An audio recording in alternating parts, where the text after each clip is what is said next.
Running into Rax the Overblessed is like running into a Mack Truck head-on. He's big, he's ugly, and he can destroy you in just a few turns. Chances are, if you found this guide, you already know that Rax is one of the game's most punishing bosses, capable of derailing a promising run with sheer brute force and overwhelming numbers.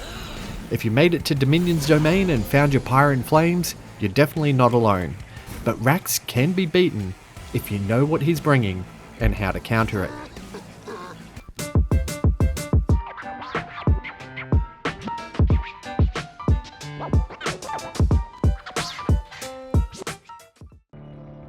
There's no doubt that Rax is a force to be reckoned with as he stacks multi-strike, rage, regen, spell shields, and has resolve, which gives him additional rage, regen, and spell shields.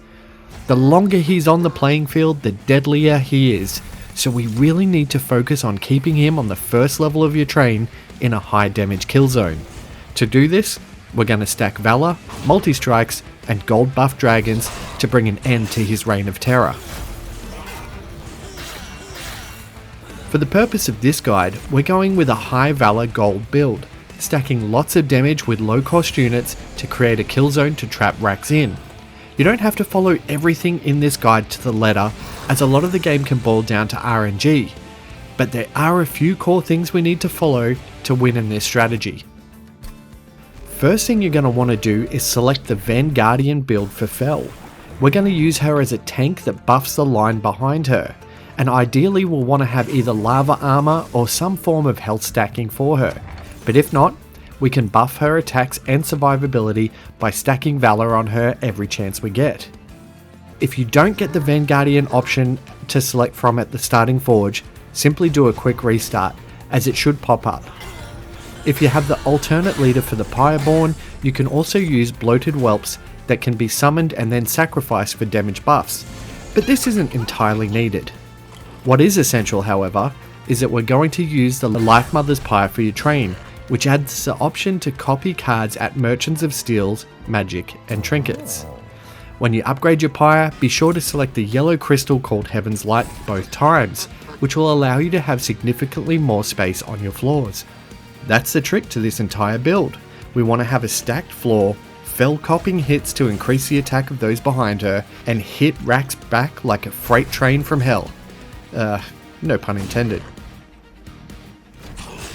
Now there's going to be a lot of random events and choices between you and Rax, but in a perfect run, we would want to find a minion called Goldtooth. If you don't get him in your run, that's okay.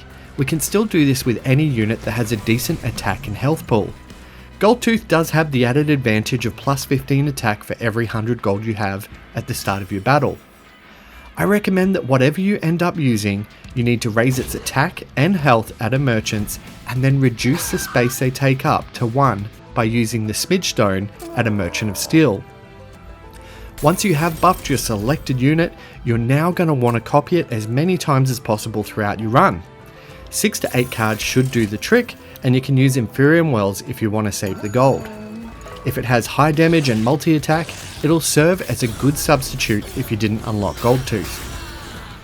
Now let's get right to it. What you're going to want to do is start deploying your units on the ground floor only. Your Pyre should be able to deal with any trash mobs that get through your front line, but sometimes you will have leftover room to throw a steward on the second floor to mop up the stragglers. Make your priority filling that first floor and stacking Valor on Fel. The Valor will turn into armor, which increases Fel's survivability, which in turn increases the attack power of the line behind her. Take your time by equipping weapons, buffs, and armor to your bottom line during the initial waves. We need to be ready for action once Rax arrives, as his relentless ability is going to lock you in line for a fight to the death, and if he gets through that front line, it's game over. For my run, I had 4 to 5 units behind Fel at any given time, replenishing them when they fell during the initial waves and stacking Just Cause cards for Valor when I could. If you have a high enough damage in the rear guard and Fel has enough armor and HP banked, the battle with Rax should actually only last 2 to 3 turns. Hopefully, this guide helps you smash Rax out of the train and you're onto that final Seraph. This strategy will have no trouble in wiping out the next boss. Just remember, High damage, whether it's raw or multi-strike damage, with fell stacking Valor and taking hits is the key to success. Find your minion card if you don't get Gold Tooth and buff and reduce the size of it to overwhelm the enemy by sheer numbers. Copy it at every chance you get.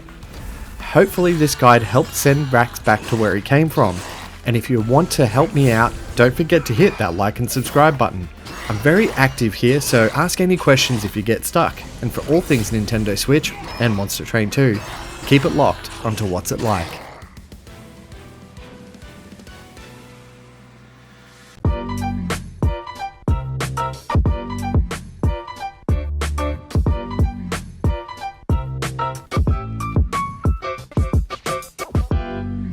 Thanks so much for watching my video. If you liked it, the best way you can support What's It Like is by liking, subscribing, and sharing it with your friends. For more reviews, click on the thumbnails to the right, and for everything Nintendo, check out whatsitlike.com.au.